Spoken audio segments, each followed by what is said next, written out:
അസ്സലാമു അലൈക്കും. കർണി സ്റ്റോറീസിൻ്റെ പുതിയൊരു യാത്രാ വ്ളോഗിലേക്ക് എല്ലാവർക്കും സ്വാഗതം. ഞാനിപ്പോൾ ഉള്ളത് നമ്മളെ കർണാടകയിലെ കൽബുർഗിയിലാട്ടോ. കൽബുർഗിയിലെ 600 വർഷത്തോളം പഴക്കമുള്ള ഇവിടുത്തെ ഗരീബ് എന്നറിയപ്പെടുന്ന രാജ ബന്ദ് നവാസിൻ്റെ അവരുടെ ദർഗയിലാട്ടോ ഞാനിപ്പോൾ ഉള്ളത്. ഇതാണ് അവരുടെ ദർഗ. വലിയ മഹാനാട്ടോ. ഒരുപാട് കിതാബുകളും പുസ്തകങ്ങളൊക്കെ ഇത് വലിയൊരു മഹാനാണ്. ഇവിടുത്തെ ഒരു ഗരീബ് ഹാജ ഹാജിയാണ് ഈ ഒരു കർണാടകയിൽ. അതുകൊണ്ട് ഒരുപാട് ആളുകൾ നമുക്കിവിടെ കാണും കേട്ടോ. ഇവിടെ ഉള്ളിൽ ഫോട്ടോ കാര്യമൊക്കെ റെസ്ട്രിക്ഷനാണ്.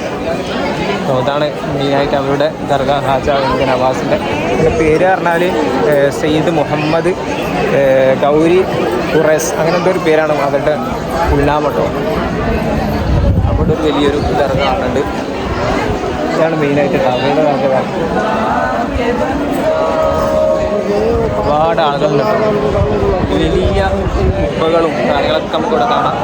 എന്നാലും ഇവിടുത്തെ കാഴ്ചകളും കാണിച്ചിട്ടുണ്ട്. ഒരുപാട് കബറുകളുണ്ട് കേട്ടോ. ഇവിടെ ഫുള്ള് കബറുകളാണ്. വലിയ വലിയ ഒരുപാട് കബറുകൾ നമുക്കിവിടെ കാണാം മൊത്തം കേട്ടോ. ഏകദേശം ഈ ചുറ്റുപാട് ഒരുപാട് ആളുകൾ മറവിട്ട് കിടക്കുന്നുണ്ട്. ഒരുപാട് വലിയ മഹാന്മാരും മഹതികളും അങ്ങനെ ഒരുപാട് പേര് ഇവിടെ മറവിട്ട് കിടക്കുന്നുണ്ട്. എന്തായാലും ഇവിടുത്തെ കാഴ്ചകളൊക്കെ ഒന്ന് കണ്ടോക്കാം. ഗുൽബർഗ റെയിൽവേ സ്റ്റേഷനിൽ നിന്ന് ഏകദേശം 7 കിലോമീറ്ററാണ് ഹാജ ബന്ദ് നവാസ് ദർഗയിലേക്കുള്ളത്. അവരുടെ ദർഗയിലേക്ക് കയറുന്നതിനുള്ള കവാടാണ് കേട്ടോ നിങ്ങൾ ഈ കാണുന്നത്. ആളുകൾ ഫുഡ് വെക്കുന്ന ഒരു സ്ഥലമാട്ടത്. വരുന്ന ആളുകൾക്ക് ഫുഡ് വെക്കാൻ പറ്റിയ സ്ഥലമാണിത്. ഒരുപാട് ആളുകൾ ഫുഡ് വെക്കുന്നുണ്ട് ഇവിടെ കേട്ടോ. ഈ ഒരു ദർഗയിലേക്ക് കയറുമ്പോൾ തന്നെ നമുക്ക് ഒരുപാട് കുബ്ബകൾ കാണാൻ പറ്റും കേട്ടോ. വളരെ അടിപൊളിയായി നിർമ്മിച്ച ഓരോരോ കുബ്ബകൾ. ഈ കുബ്ബകൾക്കിടയിലൊക്കെ തന്നെ ഓരോ മഹാന്മാരുടെ മക്കബറകൾ ഈ ഒരു കുബ്ബൻ്റെ ഉള്ളിലുണ്ട് കേട്ടോ. ഇവിടെ ഓരോ സ്ഥലത്തും ഒരുപാട് ഖബറുകൾ നമുക്ക് കാണാൻ പറ്റും കേട്ടോ. അത്രയ്ക്കും ഖബറുകൾ ഇവിടെ ഉണ്ട്. ഒരു 500-ൽ പരം ഖബറുകൾ തന്നെ ഇതിൻ്റെ ഉള്ളിൽ മൊത്തത്തിലുണ്ടാവും കേട്ടോ. അപ്പോൾ ഹാജ ബന്ദ് നവാസ് ദർഗ കുറച്ചുകൂടി മുൻപിലാട്ടോ. കയറുമ്പോഴുള്ള കാഴ്ചകളാണ് ഈ കാണുന്നതൊക്കെ. അപ്പോൾ ഇവിടുത്തെ ഫസ്റ്റുള്ള കാഴ്ചകളൊക്കെ ഒന്ന് കണ്ടോക്കാം.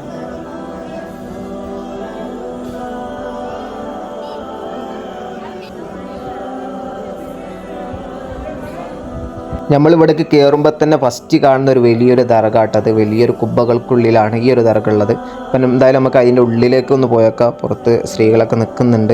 എന്തായാലും ഉള്ളത്തെ കാഴ്ച, ഈ ദർഗൻ്റെ ഉള്ളത്തെ കാഴ്ചയൊക്കെ ഒന്ന് കണ്ടോക്കാം. ഇതിൻ്റെ ഉള്ളിൽ തന്നെ ഈ ദർഗൻ്റെ ചുറ്റുമായി വേറെ ഒരുപാട് ചെറിയ ചെറിയ ദർഗകൾ നമുക്ക് കാണാൻ പറ്റും കേട്ടോ.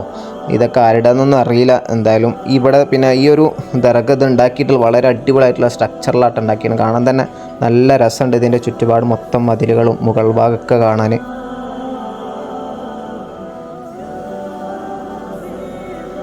കബറുകളാണ് കേട്ടോ ഇവിടെ ഉള്ള. ഒരുപാട് കബറുകളുണ്ട്. ഒരുപാട്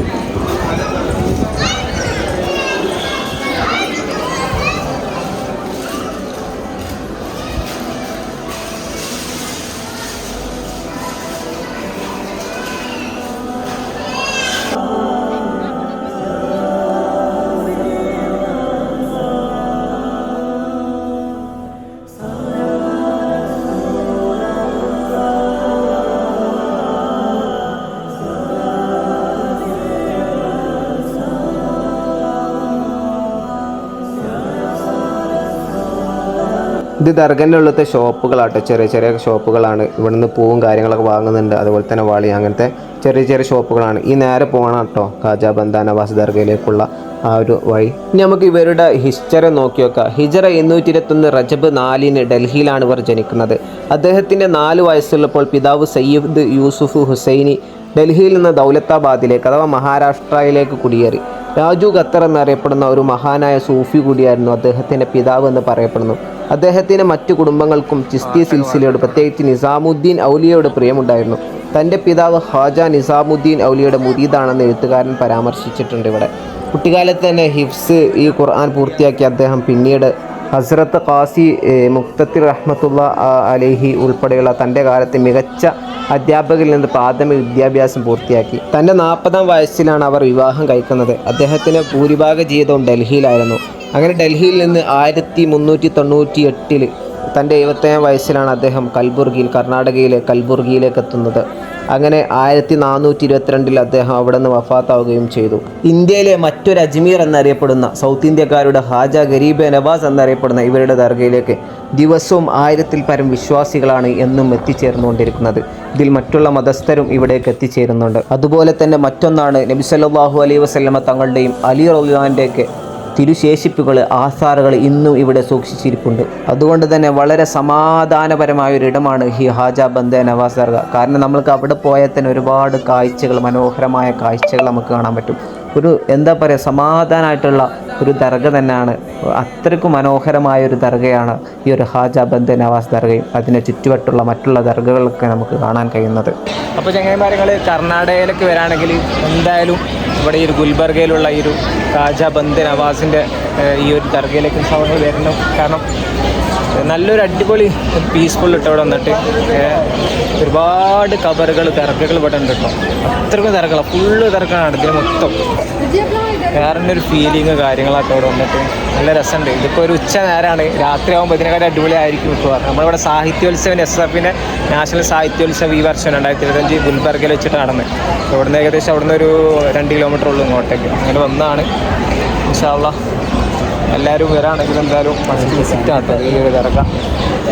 നമ്മൾ കർണാടകയിൽ വരികയാണെങ്കിൽ എന്തായാലും ഈ ഒരു ദർഗയിലേക്ക് നിങ്ങൾ വരണം, കാണണം കേട്ടോ. കാണേണ്ടതുണ്ട്, ഒരുപാട് കുബ്ബകളുണ്ട് കേട്ടോ, വലിയ വലിയ കുബ്ബകൾ. അതിൻ്റെ ഉള്ളിൽ ഫുള്ള് കബറുകളാണ്, ദർഗകളാണ്. ഇത്തരം ജനങ്ങളുടെ കേട്ടോ അവിടെ ഈ ഒരു ഉച്ച നേരത്തും. ഞായറാഴ്ച കൊണ്ടായിരിക്കും ഒരുപാട് ജനങ്ങൾ.